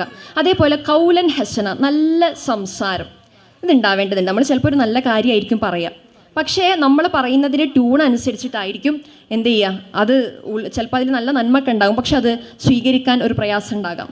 അപ്പോൾ നല്ല കാര്യങ്ങൾ പറയുമ്പോൾ കൗലൻ ഹസന, നമ്മളെ വീട്ടിൽ നിന്നാണ് കുട്ടികൾ എന്ത് ചെയ്യേണ്ടത്, നല്ല കാര്യങ്ങളും നല്ല പെരുമാറ്റങ്ങളും നല്ല ശീലങ്ങളും പഠിക്കേണ്ടത്. ശരിക്കും കുടുംബം എന്ന് പറയുന്നത് ഒരു ഗാർഡൻ പോലെയാണ്. നമുക്കറിയാം, ഒരു ഗാർഡനിൽ, ഒരു തോട്ടത്തിൽ മുളച്ച് വരുന്ന ചെടികളുണ്ടാകാം, തൈച്ചെടികളുണ്ടാകാം, പൂക്കളും ഫലങ്ങളും കായ്ക്കുന്ന ഇടത്തരം ചെടികളുണ്ടാകാം, പടുവൃക്ഷങ്ങളുണ്ടാകാം. ഇതേപോലെ തന്നെ കുടുംബത്തിൽ ശരിക്കും നമുക്കിങ്ങനെ കൊഞ്ചിക്കാനുള്ള മക്കളുണ്ടാകും. ശൈശവത്തിലും ബാല്യത്തിലും കൗമാരത്തിലുള്ള മക്കളുണ്ടാകും. ഒന്ന് ഓടിപ്പായാനൊക്കെയുള്ള യുവാക്കളും യുവതികളുണ്ടാകും.